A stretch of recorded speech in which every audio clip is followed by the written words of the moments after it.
Jadi, sudah berapa lamakah anak kamu berkeadaan sedemikian? Kata seorang doktor kepada seorang ibu muda separuh baya dengannya. Sudah lama, Dok. Kali ini saya menjumpa saja ubat klinik. Selalu ke hospital. Tetapi doktor sana periksa sekejap saja, bagi ubat dan kemudian disuruh pulang. Sang ibu teresak sakit dengan tangisan anaknya yang semakin menjadi-jadi.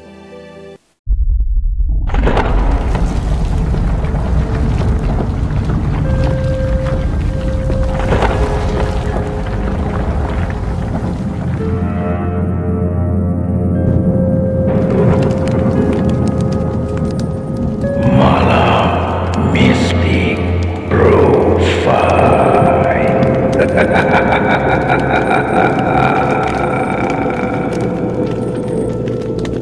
A'udzubillahi minasyaitonirrajim.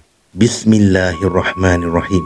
Assalamualaikum warahmatullahi wabarakatuh kepada semua para penonton Malam Mistik Profile daripada seluruh Nusantara. Apa kabar semuanya? Semoga semuanya dalam keadaan sihat dan sejahtera. Pada malam ini, Brother Fai akan kongsikan kepada anda kisah yang datangnya daripada Larry Raphael ataupun Harry Jas. Tapi sebelum itu, sebelum Brother Fai memulakan perkongsian ini, Brother Fai ingin mengingatkan kepada anda semua, ya. Kita ini hidup berbilang bangsa, ya. Kita hidup berbilang bangsa, bermacam-macam budaya di seluruh Nusantara ni. Sekiranya anda tidak percaya dengan perkongsian pada malam ini, tidak ada sesiapa yang akan menghalang. Akan tetapi, tidak semestinya kita tidak boleh menghormati adat dan kepercayaan kaum-kaum lain, bangsa-bangsa lain. Jadi, marilah sama-sama kita mendengar dengan hati dan fikiran yang terbuka tentang perkongsian ini. Kita sama-sama menghormati kepercayaan dan adat dari bangsa-bangsa yang lain daripada kita. Kisah ataupun perkongsian yang disampaikan, yang dikongsikan oleh Harry Jas ini bertajuk Terpijak. Jadi, bagaimanakah kisahnya? Sekiranya anda sudah bersedia, ayo rasai sentuhanku.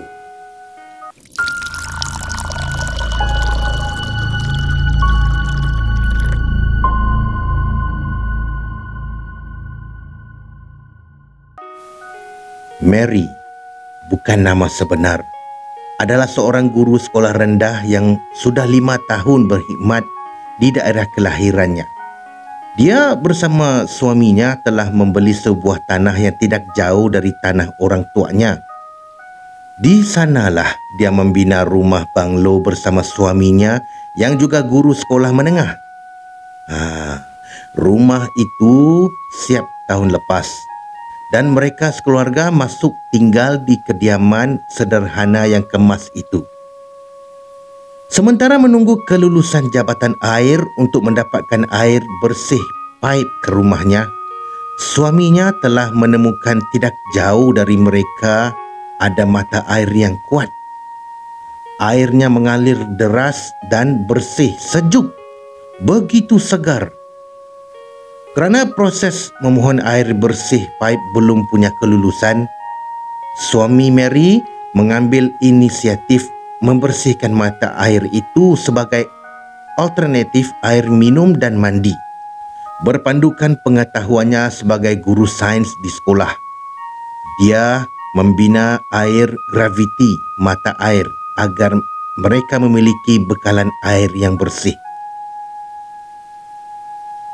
Mereka mempunyai 4 orang anak, hasil perkongsian hidup, dan 3 laki-laki dan bongsu perempuan. Namun, beberapa bulan yang lepas, anak lelaki sulung mereka jatuh sakit dan kerap pingsan. Kerana mereka ini berfikiran moden sedikit, mereka kurang mempercayai adanya makhluk halus atau orang halus, bahkan hantu jembalang. Mereka percaya sains, percaya kepada sebab dan akibat, dan kurang mempercayai mistik atau supernatural. Anak sulung mereka bernama Jason dan sekarang dalam tingkatan 3 di sekolah di mana ayahnya bertugas. Kebetulan pada hari-hari membina air graviti itu, Jason lah yang banyak membantu bapaknya.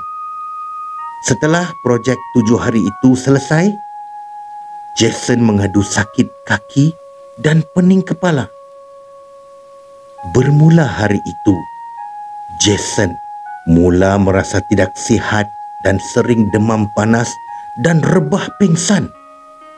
Selera makannya jatuh mendadak dan Jason enggan keluar rumah selepas balik dari sekolah. Dia kuat berhayal dan mendengar suara-suara seperti memanggilnya dari arah hutan. Hal anaknya itu diceritakan oleh Mary kepada rakan setugasnya di bilik guru semasa mereka rehat.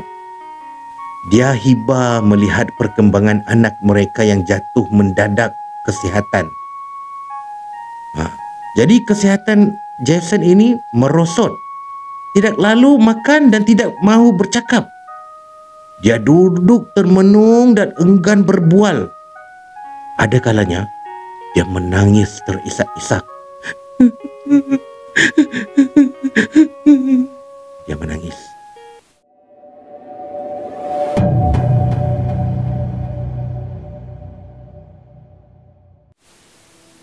Rawatan susulan dibuat oleh ayah Jason ke hospital dan klinik swasta.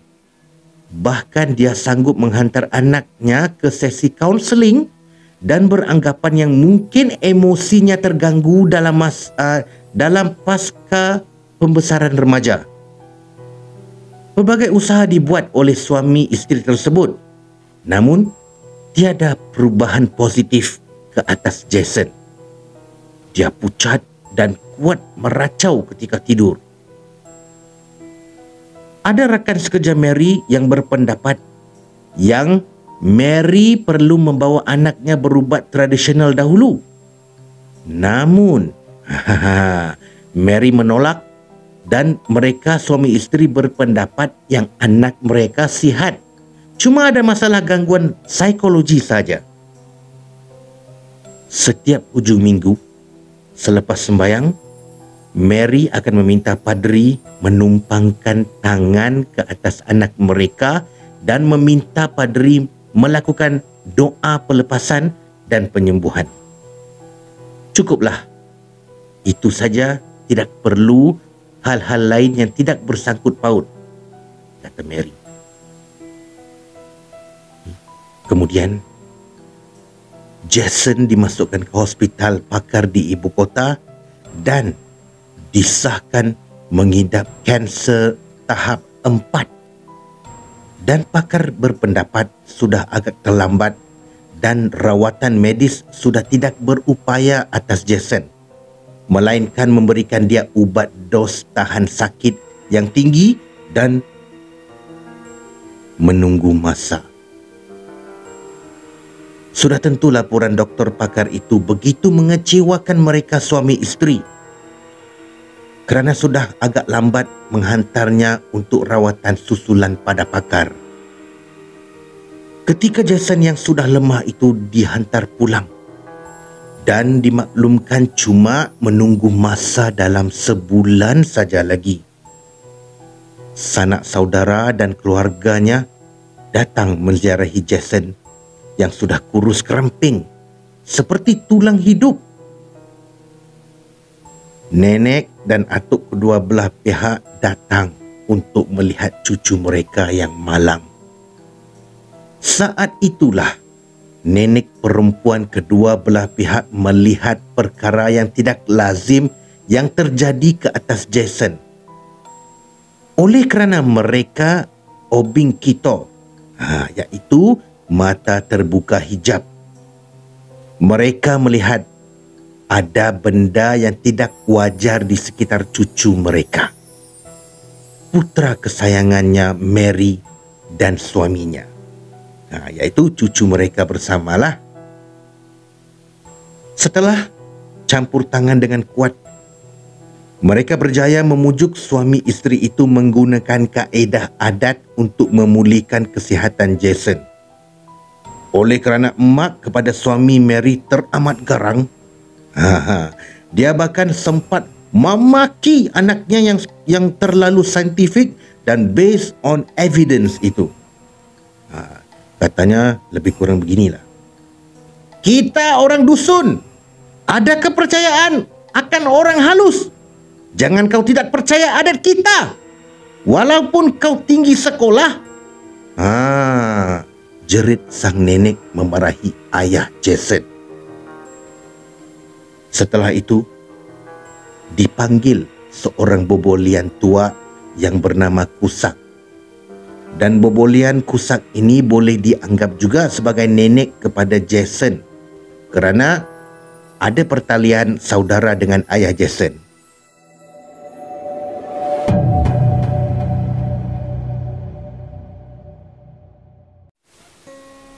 Bobolian Kusak memanggil Kembrugo dengan Rinait dan meminta petunjuk bagaimanakah untuk menyembuhkan Jason. Jadi Jason yang sakit tenat itu, dan Kembrugo menunjukkan caranya secara spiritual atas tata cara adatnya. Orang halus yang tinggal di sekitar mata air itu terlalu marah kerana Jason terpijak anak mereka sampai mati. Seperti kata pepatah, hutang darah diganti nyawa. Orang halus telah pergi dan menuntut bela atas kematian anak mereka. Sebagai imbalan, Jason harus mati untuk menggantikan kedudukan anak mereka yang telah mati dipijak oleh Jason tanpa sengaja. Bobolian Kusak memujuk para semangat untuk memaafkan Jason yang nazak itu. Alasannya Jason tidak tahu dan tidak nampak. Dan kalau Jason berdosa, mereka akan menggantikannya dengan sogit pengampunan beradat. Kerana sudah berlaku urusan sogit dengan orang halus, mereka perlu tumbangkan seekor karabau jantan dan darahnya disimbah di kawasan mata air tersebut mengalir. Kaki karabau itu juga haruslah dipotong dan hendaklah digantung pada pokok. Orang halus juga meminta 7 ekor ayam betina berwarna hitam dilepaskan di situ. Kawasan itu sebenarnya berdekatan dengan hutan kelas 3. Bobolian melakukan semua yang diminta oleh semangat orang halus itu. Kerbau ditumbangkan dan 7 ekor ayam hitam betina dilepaskan di situ sebagai tanda meminta maaf. Sebagai imbalan baik atas persetujuan bersama yang disepakati mereka secara mistik dengan orang halus secara jujur, orang halus telah pun berjanji akan memaafkan Jason dan ayahnya. Mereka akan menarik balik kutukan dan segera beredar dari situ. Sungguh ajaib. Jason benar-benar sembuh dari sakit yang dideritanya berbulan-bulan. Malah, doktor pakar kagum dengan laporan perubatan yang menunjukkan peningkatan metabolisme yang baik pada tubuh badan Jason. Lebih indah, Jason bebas sebarang kanser tahap 1, 2, 3 dan 4. Doktor mengesahkan itu kesilapan medik. Jason segera sembuh dan kembali ceria seperti dulu. Sejak saat itu juga, ayah Jason mula memandang berat keberadaan makhluk-makhluk halus. Mereka suami isteri mula terbuka akan kejadian aneh yang telah menimpa atas keluarga mereka sebagai pengajaran mereka dalam kehidupan ini. Tidak ada gangguan lagi melibatkan mata air. Bahkan kerana paip air kerajaan tidak pernah approve sampai saat ini, mata air itu tetap menjadi sumber memasak dan mandi mereka yang paling utama sekali. Mata air. Airnya amat bersih dan sejuk mengalir. Airnya tidak pernah kotor, bahkan tidak menjadi kabut ketika hujan lebat. Ada pendamaian antara manusia dengan orang halus.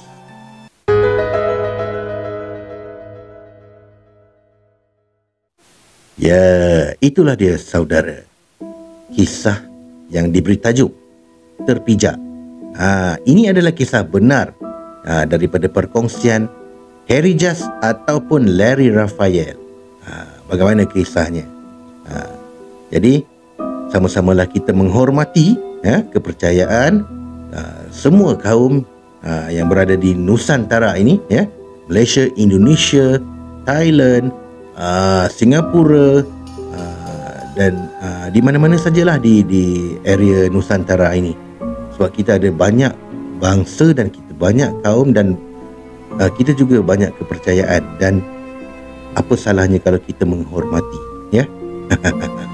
Sekian saja pada malam ini, ya. Sebelum tu jangan lupa subscribe, tekan butang loceng, komen dan share. Kerana subscribe itu gratis. Kita jumpa lagi dengan kisah-kisah yang lain pada masa akan datang. Peace, no war.